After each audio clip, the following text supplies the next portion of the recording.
Assalamualaikum warahmatullahi wabarakatuh. Perkenalkan, saya Anita Sulistiani Arma, kelas SD 23C. Video ini saya buat untuk memenuhi tugas proyek agama dan etika tentang tantangan komunikasi dalam era digital, yakni etika komunikasi dan cyber etiquette dalam Islam. Dengan isi di dalamnya membahas topik, yaitu komunikasi persuasif dalam Al-Quran, menggugah hati lewat kisah, janji, dan ancaman. Konsep komunikasi dalam Al-Quran, yakni dalam kajian klasik dan kontemporer, Al-Quran tidak hanya sebagai kitab hukum atau doktrin, tapi juga sebagai model komunikasi persuasif yang sangat kuat. Salah satu indikator utamanya adalah penggunaan gaya bahasa seperti qasas, artinya kisah, targhib atau janji, dan tarhib yang berarti ancaman, yang sangat menggugah emosi dan logika manusia. Menurut Quran Ar-Rahman ayat 4 yang berbunyi Allamahul Bayan, artinya dia mengajarnya pandai berbicara, menyampaikan pendapat dengan jelas. Makna dari ayat ini yaitu Allah Subhanahu wa Ta'ala mengajarkan manusia kemampuan komunikasi yang membedakannya dari makhluk lain. Al-Quran mengedepankan pendekatan qaulan balighan atau ucapan yang menyentuh dan merasuk sebagaimana dijelaskan dalam Quran surat An-Nisa ayat 63 yang berbunyi ulaikal ladzina ya'lamullahu ma fi qulubihim fa'arid anhum wa'idhum wa qul lahum fi anfusihim qaulan balighan. Artinya, mereka itulah orang-orang yang diketahui Allah yang ada di dalam hati mereka. Karena itu, berpalinglah dari mereka, beri mereka nasihat, dan katakanlah kepada mereka perkataan yang membekas pada jiwa mereka. Adapun kisah dalam Al-Quran atau qasas sebagai sarana persuasif, salah satu contoh kisah yang dapat diambil yaitu kisah Nabi Musa dan Fir'aun.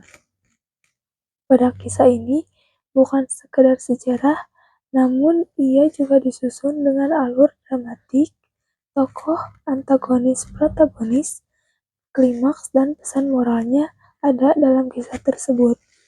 Tujuannya untuk apa?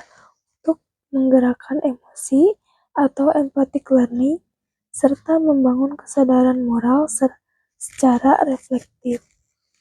Seperti dalam Quran surat Yusuf ayat 111 yang berbunyi laqad kana fi qasasihim ibratal liauli albab, yang artinya sungguh dalam kisah-kisah mereka terdapat pelajaran bagi orang-orang berakal.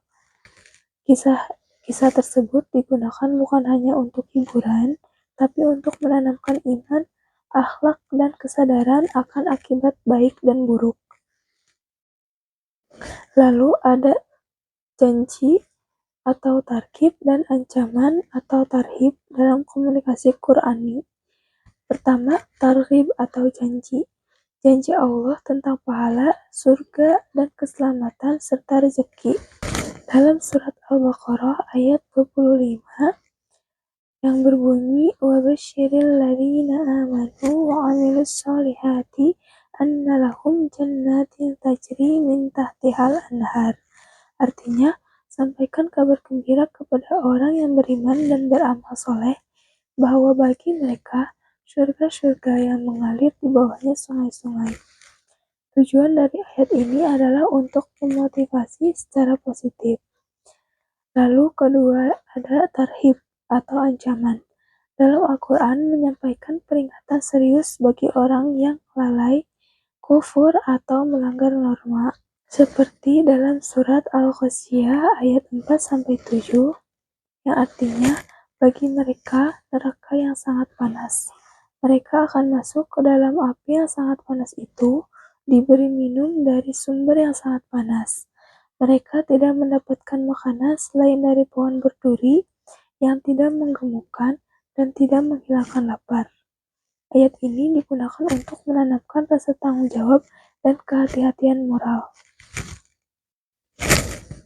Dalam dunia pendidikan, metode targhib dan tarhib ini menjadi metode pedagogis yang relevan. Untuk apa? Memotivasi siswa lewat harapan dan peringatan, serta menumbuhkan sikap cinta dan takut kepada Allah Subhanahu wa Ta'ala secara seimbang. Nah, mengapa Al-Quran itu dianggap persuasif? Karena Al-Quran itu pertama menggabungkan narasi, deskripsi, argumentasi, dan puisi, lalu berbicara dalam bahasa yang universal dan menyentuh hati, serta menyisipkan emosi, logika, dan spiritual di dalamnya. Menurut kajian linguistik, Al-Quran itu merupakan kalimatnya mengandung struktur retorik seperti repetisi, metafora, dan ilustrasi. Lalu penggunaan qaul lain yang artinya lembut, qaul ma'ruf artinya baik, dan qaul karim artinya mulia, memperhalus pesan, membuatnya lebih menyentuh daripada memaksa. Sebagai pendidik, mubalik, dan pelajar, gunakan kisah sebagai sarana dakwah dan pembelajaran, dan terapkan targhib dan tarhib dengan seimbang, tanpa membuat umat takut berlebihan atau terlalu santai dalam beragama, serta jadikanlah komunikator Qur'ani secara lembut, lugas, dan inspiratif. Sebagaimana dalam surat An-Nahl ayat 125, yaitu ad'u ila sabili rabbika bil hikmati wal mau'izatil hasanah wajadilhum billati hiya ahsan, yang artinya serulah ke jalan Tuhanmu dengan hikmah dan nasihat yang baik, dan bantahlah mereka dengan cara yang lebih baik. Sekian video ini saya buat. Mohon maaf jika ada salah kata dan kekurangan. Terima kasih sudah menonton dan mendengarkan video ini. Jangan lupa share dan bagikan video ini agar lebih banyak yang belajar menjadi komunikator Qur'ani sejati. Wabillahi taufiq wal hidayah. Wassalamualaikum warahmatullahi wabarakatuh.